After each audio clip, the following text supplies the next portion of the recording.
Welcome once again to Compliance Clips, where expertise is shared and excellence shaped. Today, we're diving into cutting edge technology with Corey Woinarowicz from NoCell Technologies.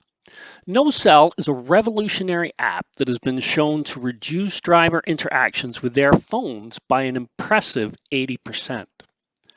According to a Forbes article published in February 2023, there were 2,880 fatal accidents involving distracted drivers in 2020, and that number has only increased in the interim. That's 9 lives lost every day. And more than that, there were an astounding 324,652 people injured. As employers, we have the responsibility to protect our workers from hazards. In a legal landscape where the reptile theory fuels nuclear verdicts and every cell phone interaction becomes forensic evidence, the question is, how long until failing to use technology that can actively intervene in cell phone usage while driving becomes evidence of negligence in and of itself? Join us as we uncover more about this transformative technology and how it's reshaping the landscape of safety on the road. Well, hi, Corey. Thanks for coming and joining us on Compliance Clips this month. How are you doing? I'm doing great, John. Good to see you again. Yeah. Well, introduce my co-host here, Rick Morgan, not associated to the Captain Morgan that has the rum. He just makes the bottles. So That's right. Great. Yeah. I'm just the bottle washer. Yeah. Chief bottle washer. That's right. So thanks for joining us, Corey. And we want to kind of talk about the product and the service that you're involved with bringing to the industry, that being NoCell. So do me a favor, give us a little intro and bio on yourself, and then let's talk about what NoCell is, and then we'll get Sure. into talking about what it can do. Absolutely. Thanks. So I am the Chief Revenue Officer for NoCell Technologies. I'm based out of Central Texas, just outside of Austin, Texas. And I've been with NoCell now for it's 4 years this month that I've been doing this. Company's been around just over 8 years. I came on in October of 2019 to bring it to the commercial market. And NoCell is simple. It's the industry leader in anti-distracted driving technology. We just want to make sure that the drivers get home safely every night or finish their shift every night safely and get to their next stop. And the platform is pretty simple. It consists of a no-cell tag that looks like, for you Canadians, it looks like a little hockey puck, wrong color but right size or right shape. An app that goes on the driver's phone, and then a back-end portal. And then the fleet manager or the fleet admin has the ability to whitelist or authorize whatever apps they deem necessary for the driver to have access to while the vehicle's in motion. The apps that are not authorized are physically removed from the screen of the phone while the vehicle's in motion. And then at the end of the trip, there's a delay mechanism that's built in that either the driver can wait in the cab and then the phone returns to full functionality, or they can grab the phone and get out of the cab and the phone returns to full functionality. Wow, cool. So basically, we're taking away the use of the phone from the driver in the vehicle while it's in motion here. So Well, we take away the use of the distracting apps. So the distracting apps. right. Good. So Okay. they can still it's FMCSA compliant. So they can still receive and make hands-free one-touch phone calls. So they can still hit either their headset or the steering wheel controls and say, hey, call it dispatch, call HQ, call home, call spouse, whatever.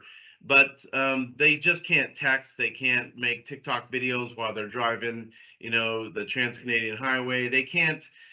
We just want them not to be picking up the phone and being distracted by the phone while they're driving a truck or whatever vehicle they're in.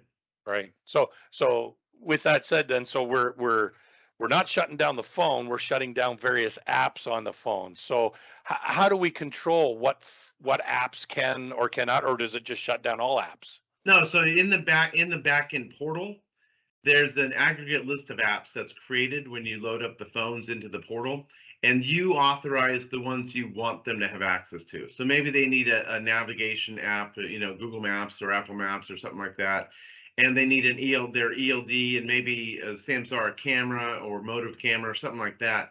or if they have a homegrown app that some trucking companies have, so it gives them weather alerts and it gives them low bridge alerts or something like that. Those would still be active.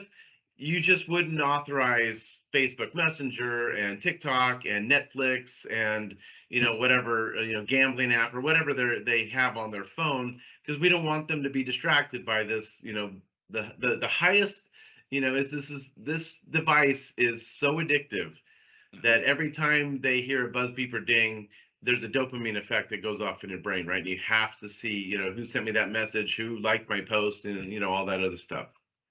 Right, right. So this will help then, because I don't need to be necessarily watching a live episode of the Leafs playing the Montreal Canadiens. I'm only going to be disappointed they're going to lose anyway. But this way here, it takes away the distraction aspect, so I won't be disappointed and getting a crash at the same time. Right, exactly. It's just like watching the Kings and the Golden Knights, right? So yeah, same exactly. exact thing. Yeah, same thing. Yeah, different group, it's the same thing. So yeah. Yep. So okay, so the driver or who would load this NoCell app on the phone? Is that something the driver has to do, or does the company do that? Or I mean, it's either way. I mean, it's fairly simple.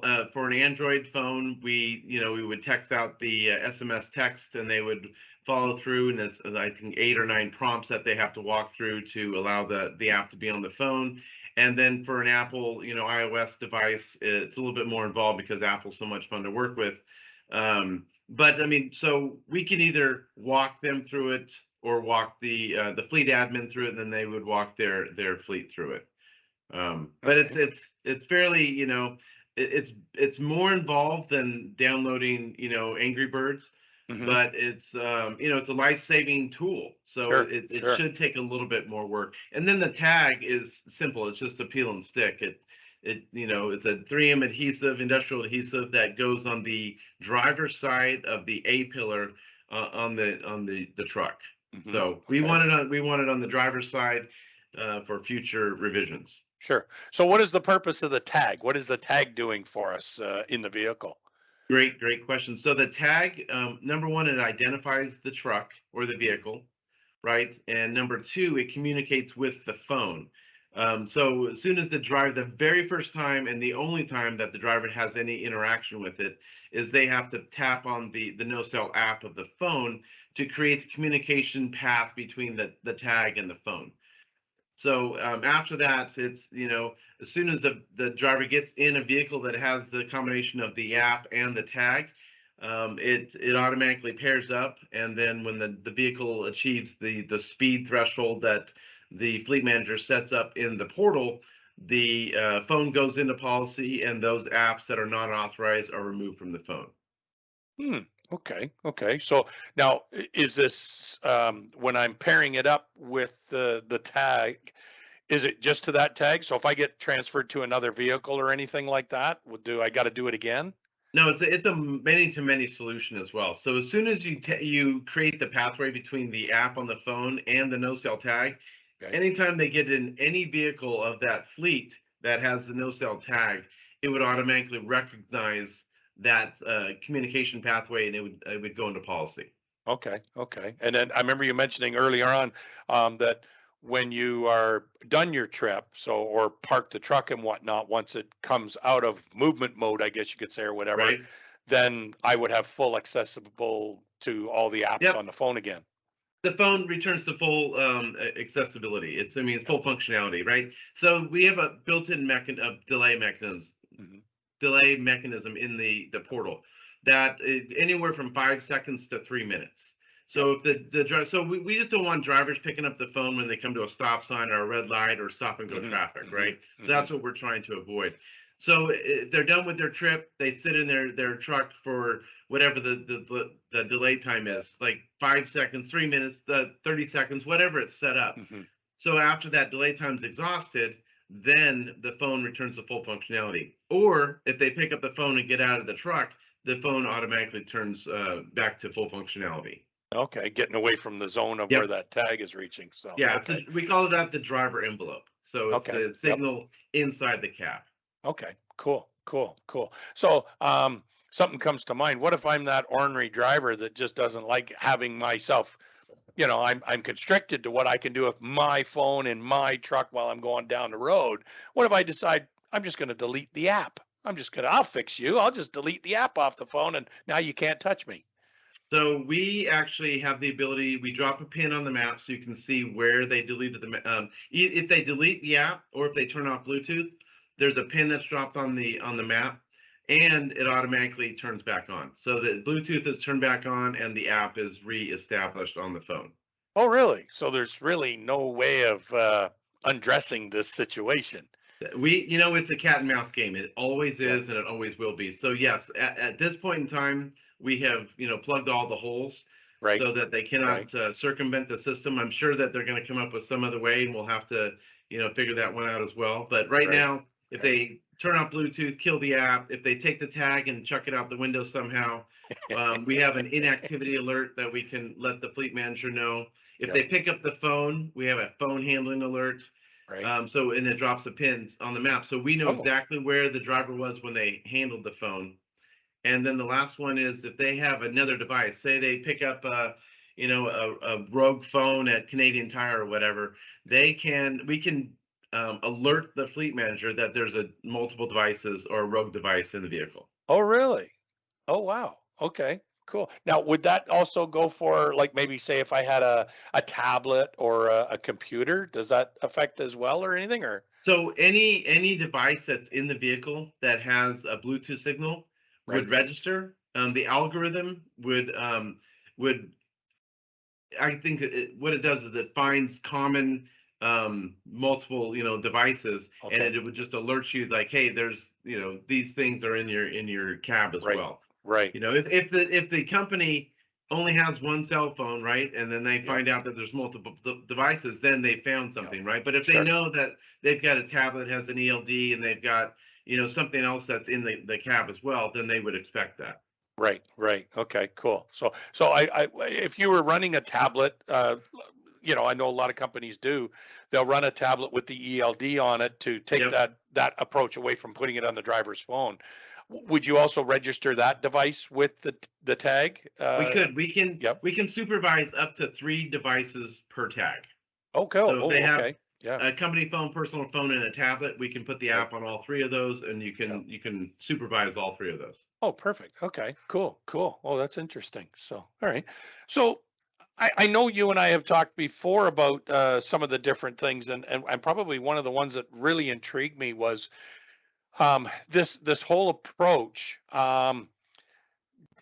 There's how do I want to say it? There's kind of a diminishment of the driver touching the phone because again it's that addiction, right? I'm picking up the phone constantly, looking and whatnot, but the NoCell will actually diminish that approach over time. And I think you had some statistics on that as to how much it will reduce by. Yeah, so what we found out is after the platform is installed in the vehicle, and the driver after the first 10 days of having it in the vehicle, the driver, it's almost like Pavlovian training, right? They don't get the buzzes, beep, dings, or rings, so they stop reaching for the phone. So after about 10 days of having it installed, the phone handling goes down, significantly. It's nearly 80%. Wow. So okay. So that tells you that drivers are touching their phone way too much to start with. Yeah. And after, they figure out they can't get to Netflix, they can't watch the, hockey game, they can't whatever, they stop actually reaching for the phone. Right. Okay. So this is now where it's starting to break that habit that we've been dealing with. And so, and something comes to mind because I know I had this conversation with a client here not too long ago where the driver had his phone, it was hard mounted to the dash. So that, it had his ELD on it and stuff like that.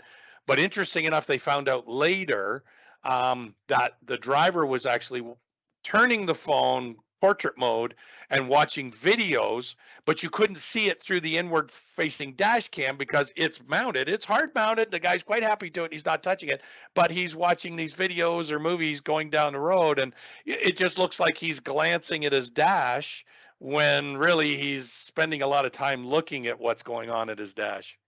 Yeah, I mean, this just takes away the temptation of doing something you're not supposed to do, right? Right.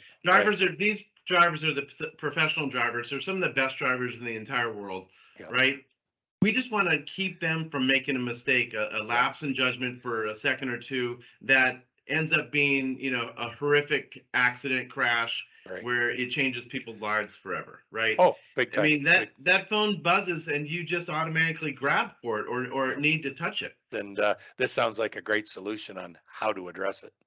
Absolutely. And I appreciate, you guys helping preach the message out there because unfortunately, I probably talk to 60 to 80 fleets a week, right? And I go out and visit different fleets and safety managers and owners and all that. And every single one of them has a horrific story about Yeah. a driver that one little tiny lapse in judgment. Great guy, great gal. Mm-hmm. They've been doing this for, so many years, but they look down at that phone one time. Yep. And it's tragic, right? Either it ends their career, drivers can't unsee the results of that Mm-hmm. lapse of judgment, right? Mm-hmm. And it just ruins people's lives. So we're just Yeah. trying to make sure that we take away the number one distraction in the car. Yeah. We still can't do anything about, pets and hamburgers, but we can do something about the phone, right?